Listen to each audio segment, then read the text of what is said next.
Be me, Connor, 28 years old. Got a job as a logistics coordinator at a massive distribution center right out of college. Not a glamorous gig, but I was good at it. The kind of job where you see the direct results of your work every single day. Our facility was a beast, a sprawling concrete box bigger than a dozen football fields, filled with the constant hum of conveyors and the beeping of forklifts. For years, it ran like a Swiss watch.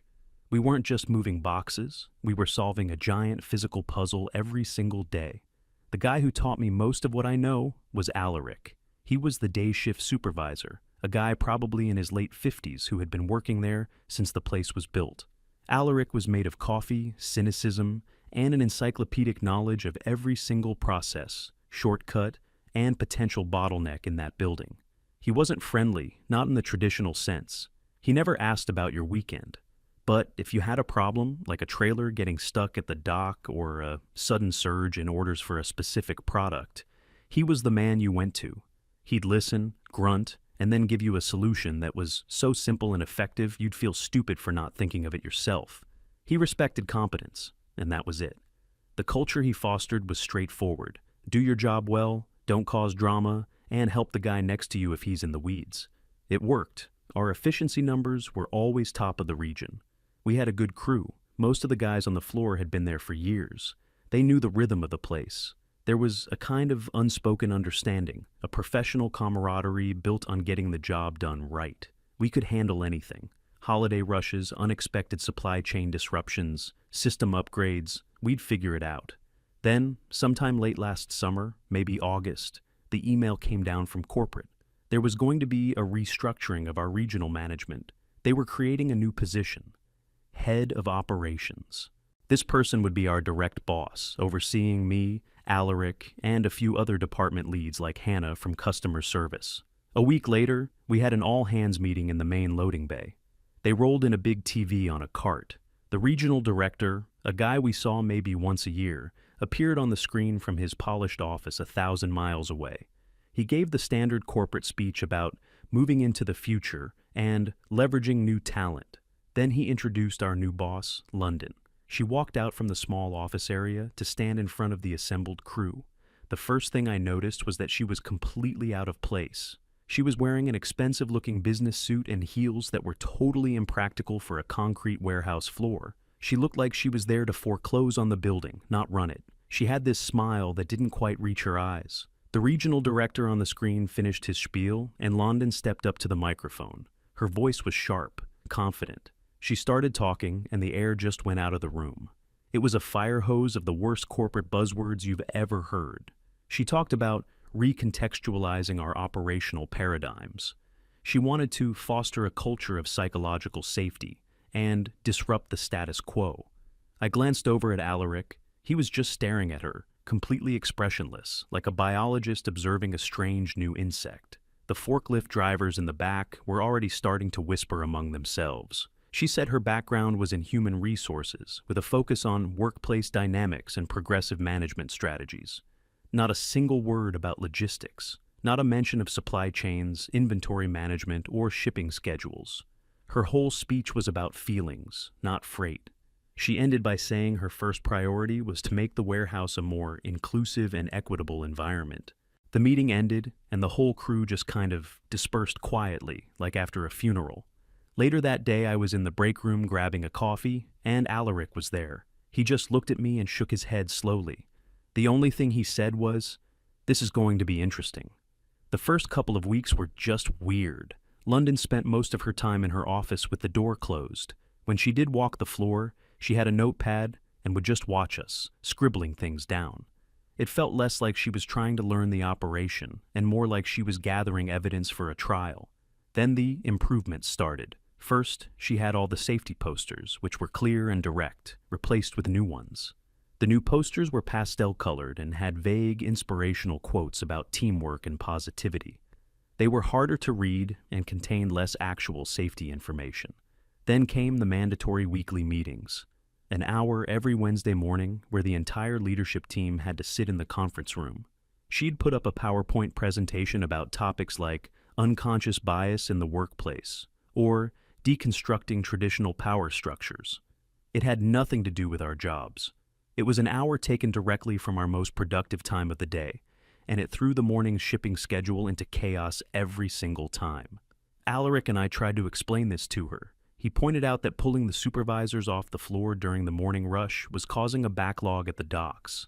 I showed her the data on our efficiency numbers, which had taken a noticeable dip on Wednesdays. She just listened with that same tight smile.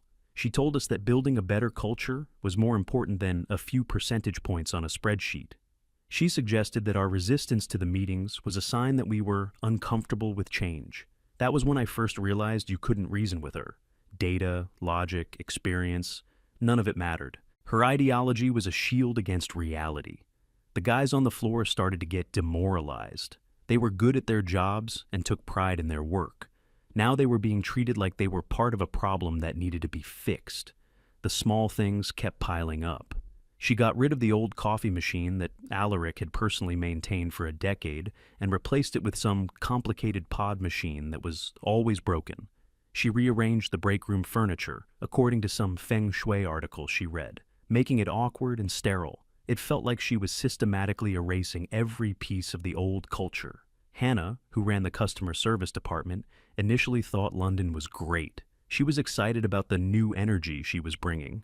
They'd have lunch together sometimes. Hannah's job was to talk to clients, so she was a bit removed from the physical operations on the floor. She didn't see the problems these changes were causing, not yet anyway. The real breaking point came about a month into her tenure. It was the day she decided to revolutionize our entire inventory storage system. For 20 years, our warehouse had used a standard industry-wide ABC analysis system. It's simple logic. A items, the 20% of products that make up 80% of our orders, are stored closest to the shipping docks for fast access. B items, the next level of popularity, are in the middle. C items, the slow movers, are in the back. This minimizes travel time for the forklifts and pickers. It's the foundation of an efficient warehouse. London called a meeting with me and Alaric. She announced that the ABC system was an outdated and non-inclusive method. She claimed it created a hierarchy among the products. I am not kidding. Her brilliant new idea was to reorganize the entire warehouse, alphabetically. Every product, from a tiny screw to a giant piece of furniture, would be stored based on the first letter of its name. I thought it was a joke at first. I honestly waited for the punchline. There was no punchline. I tried to explain, as calmly and professionally as I could, why this was a terrible idea. I pulled up the inventory management software on my tablet. I showed her the numbers. London, look. The top-selling product right now is the Apex office chair. Under the new system, it would be stored right next to the aquarium gravel, which we sell maybe 3 bags of a month. That's fine. But our second best seller is the Zenith standing desk. That would be stored all the way at the other end of the building, in the Zeddies section. A picker would have to drive his forklift the entire length of the warehouse and back for almost every single popular order. I showed her the simulation. This change won't just slow us down. It will increase our order fulfillment time by, at a minimum, 40%. It will create traffic jams in the aisles. It's logistically unworkable. Alaric, in his blunt way, chimed in. He told her they tried something similar once, years ago, as an experiment in a small section of the warehouse. It was such a failure that they abandoned it after 2 days. He was just stating a fact based on experience. London's face changed. That polite corporate mask fell away for a second. She looked at us, 2 men with decades of combined experience in this field, and her eyes narrowed. She didn't hear our concerns. She heard a challenge to her authority. She stood up. Her voice was cold. I understand that it can be difficult to embrace new ideas, especially when you are so attached to the old ways of doing things. Then she looked directly at me. I really don't need my own operational strategy explained back to me. It's condescending. She turned to Alaric. And I don't need anecdotes about what some guys tried to do 10 years ago. This is a different era. She took a deep breath and delivered the final blow. This is a classic example of men feeling the need to assert their dominance by over-explaining things to a female superior. It's a form of toxic masculinity, and it will not be tolerated in my department. We were stunned into silence. We weren't being toxic. We were trying to prevent a multi-million-dollar mistake. We were trying to help her, and by extension, the company. She interpreted our expertise as an insult. The meeting was over. She told us to begin drafting a plan to implement the alphabetical system immediately. The next morning, the email landed in everyone's inbox. Subject: a new policy on workplace communication. It was an official, department-wide directive. It stated that to combat unconscious bias and create a more equitable dialogue, a new rule was in effect immediately. Male employees were no longer permitted to offer unsolicited advice, solutions, or alternative viewpoints to female colleagues. All suggestions or concerns about projects managed by female colleagues had to be submitted through a new online suggestion and feedback portal. The form on the portal had about 30 fields you had to fill out. Submissions would then be reviewed by management at their discretion and in a timely manner. It was a gag order disguised as corporate policy. She had banned mansplaining. What she had actually done was ban competence. She had outlawed experience. The mood on the floor that day was grim. The guys were angry, but they also felt defeated. How do you fight something like that? If you object, you're just proving her point that you're toxic. It was a checkmate. That evening I saw Alaric out in the parking lot, leaning against his old pickup truck. I walked over. For a few minutes, we just stood there in silence, watching the last of the trucks pull away from the docks. Finally, he pushed himself off the truck. He looked at me, and there was no anger in his eyes, just a calm, cold clarity. "You know what we do now, Connor?" he asked. I shook my head.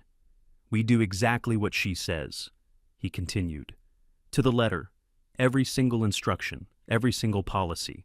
We follow it perfectly. She wants the warehouse organized alphabetically.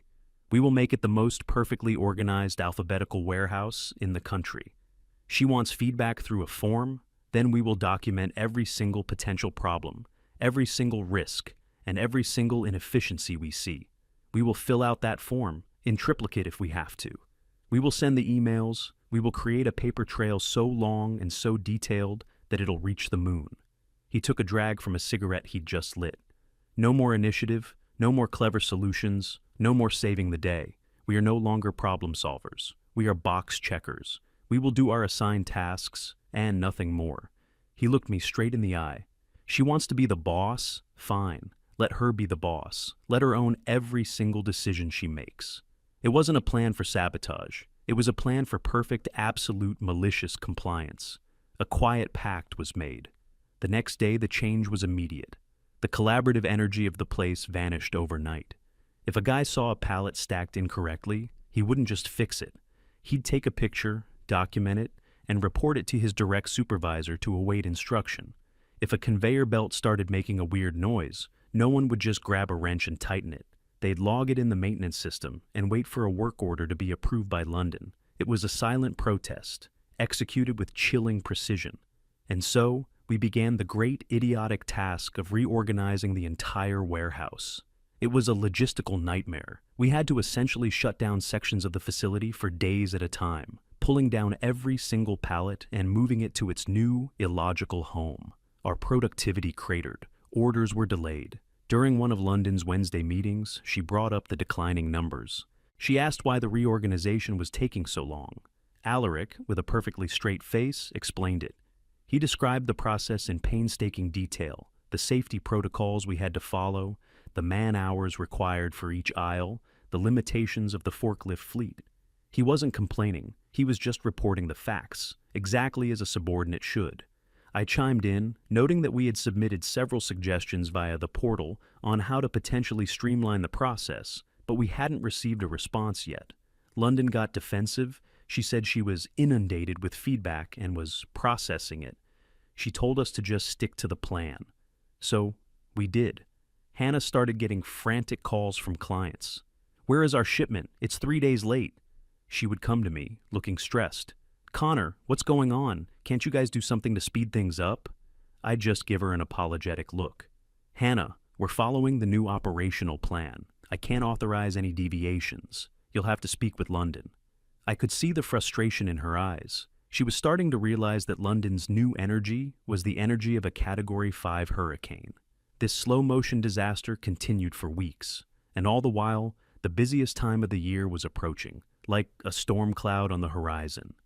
Black Friday. The preparation for the holiday season usually started in early October. In a normal year, Alaric and I would have been in planning meetings for weeks already, stress testing the systems, coordinating with shipping carriers, and bringing on seasonal staff.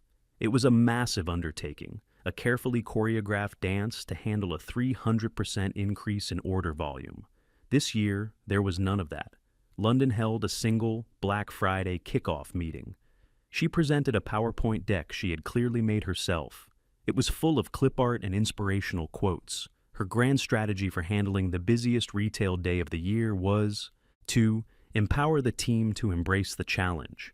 She talked about leveraging our new streamlined alphabetical system for unprecedented efficiency. She was actually proud of it. She thought the chaos she had created was an improvement. At the end of the presentation, she asked if there were any questions. The room was silent. No one dared to speak up. What was the point? After the meeting, I went back to my desk and did exactly what Alaric had told me to do. I opened the suggestion and feedback portal. I began to write. I wrote a detailed multi-page analysis of her plan. I used cold, hard data from previous years.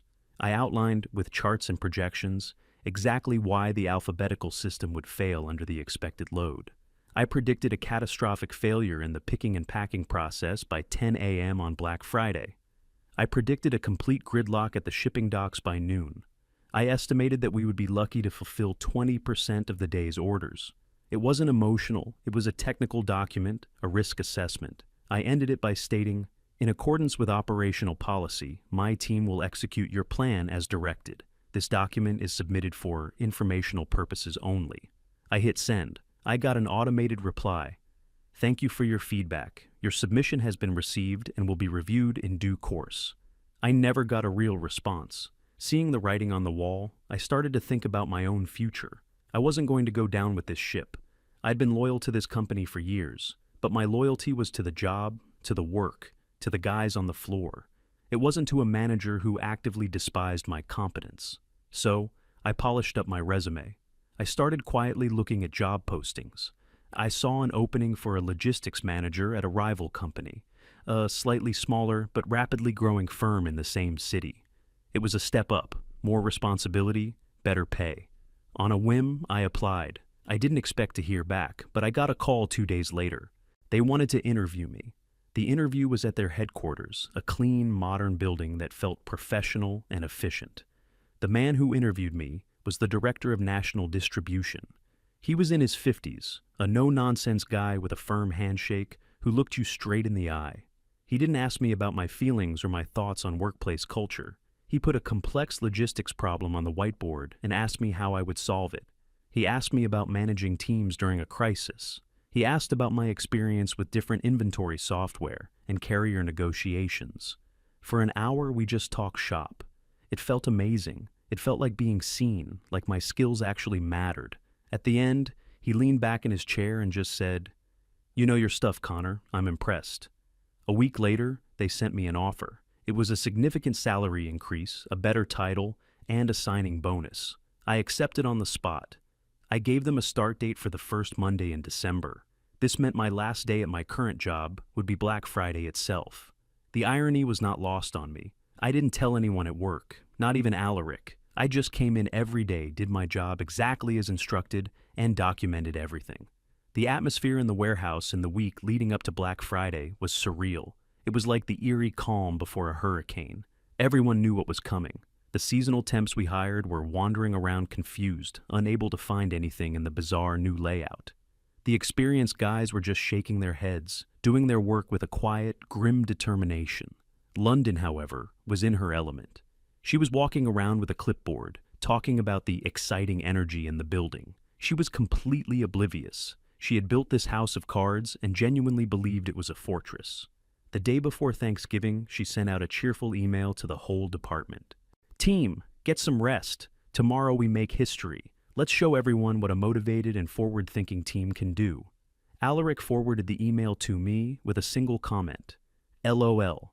Black Friday." I got to work at 4 a.m. The building was already buzzing. The first wave of online orders had been pouring in since midnight.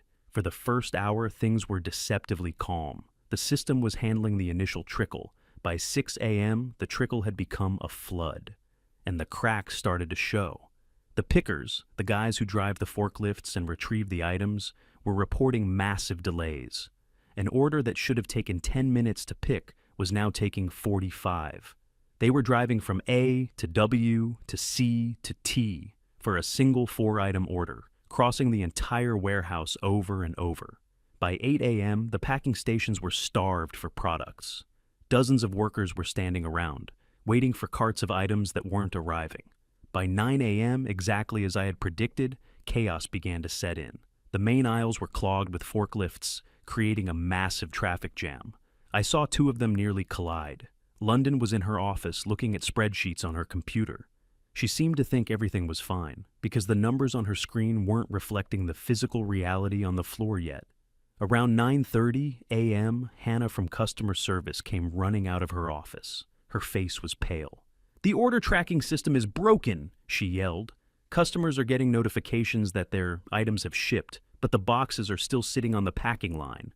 That was the first domino. The software couldn't handle the illogical workflow and was marking orders as complete long before they were. By 10 a.m., the whole system was in a death spiral. The shipping docks were a disaster. Trucks were lined up, ready to be loaded. But there were hardly any completed packages to give them. London finally came out of her office. She saw the gridlock, the idle workers, the mountains of unprocessed orders. The look on her face was one of utter disbelief. She couldn't process that her perfect plan had failed. She started walking the floor, barking orders. "You! Why are you just standing there? Go faster! Why is this aisle blocked? Clear this aisle." Her commands were useless because she didn't understand the root of the problem. She was like a person trying to fix a broken engine by screaming at the steering wheel. The guys just ignored her. They were trying their best to work within the broken system she had created. By 11 a.m., we had officially lost control. The regional director was calling London's phone non-stop. We could hear it ringing from across the floor. She wasn't answering. She was running around, on the verge of tears, trying to manually direct forklift traffic. It was a pathetic sight. At 11:30 a.m., the regional director patched into the warehouse-wide intercom system. His voice boomed through the building, dripping with fury. "London, get to the main conference room. Now. Connor, Alaric, you too." We walked into the conference room. London was already there, looking completely broken. Hannah was there too, looking terrified. The director's face was on the big screen. He looked like he was about to have a stroke. "What is happening at my facility?" he roared. "I have our biggest retail partners on the phone screaming at me. Our fulfillment rate is at 17%. 17%. Explain yourselves." London started to speak, her voice trembling. She launched into a rambling, incoherent defense. She blamed the old-fashioned attitudes of the staff. She blamed their resistance to change. Then she pointed a shaking finger at me and Alaric. "It's them! It's sabotage! They were against me from day one. This is a coordinated attack. It's because I'm a woman in a position of power. It's toxic masculinity." The director was just staring, his jaw tight. He looked at me. "Connor, what's your take on this?" I stayed calm. I stood up and placed my company laptop on the conference table, turning it to face the camera. I opened a file. "Sir," I said, my voice steady, "this is a copy of the risk assessment I submitted to London 5 weeks ago, detailing precisely the catastrophic failure we are currently experiencing. It projected a fulfillment rate of under 20%. I believe my exact words were that the plan was logistically unworkable." I opened another folder. And this is a collection of 57 separate emails and portal submissions from me, Alaric, and other supervisors, documenting every single risk, inefficiency, and safety concern we identified over the past 2 months as we were instructed to implement the new system. We have acknowledgments for every single one. We were repeatedly told to proceed as planned. I looked from the screen to London. There was no sabotage. There was only compliance. We followed every order, every policy, to the letter. The silence in the room was absolute. London's face had gone from red to ghost white. Hannah was staring at me, her mouth slightly open, finally understanding. The director on the screen just looked at me for a long moment. Then he looked at London with a look of pure contempt. I took a deep breath. It was time for the finale. "With that being said," I continued, I'm afraid I can't be of any further assistance in this matter. I reached into my pocket and pulled out my company ID and access card. I placed them gently on the table. Today is my last day. I've accepted a management position with another company. My resignation is effective immediately. I looked around the room one last time. I wish you all the best of luck solving this. And then I turned, walked out of the conference room, and didn't look back. I walked through the chaotic warehouse, a place that had been my professional home for years. I walked past Alaric's office. He was sitting at his desk. He saw me, and for the first time in the years I'd known him, he smiled. A real, genuine smile. He gave me a slow, deliberate nod. I walked out the main entrance into the cold November air and got in my car. As I drove out of the parking lot, I didn't feel angry or sad. I just felt free. The epilogue to this story is pretty satisfying. My old company was in the news for weeks. They had to publicly apologize for the shipping disaster, and their stock took a major hit. London was fired that same afternoon, of course, escorted out of the building by security. I heard they had to hire a hugely expensive team of outside consultants to come in and fix the mess, which basically just involved changing everything back to the way it was before. A few weeks after I started my new job, I got a text from an unknown number. It was Alaric. The text said, "The new bosses begged me to stay on and help clean up. I told them I would, as an independent contractor. My hourly rate is now roughly what I used to make in a week. Thanks for the show, kid. Drinks are on me. My new job is great. I work with professionals. My expertise is valued. I'm respected. Sometimes, when I'm sitting in my new, quiet office, I think back on that whole fiasco. It's a perfect example of what happens when ideology is valued more than competence. She had all the power in the world, but she didn't have the experience or the wisdom to use it. We tried to warn her. We tried to help. She didn't want help. She wanted obedience. In the end, she got it, and it destroyed her.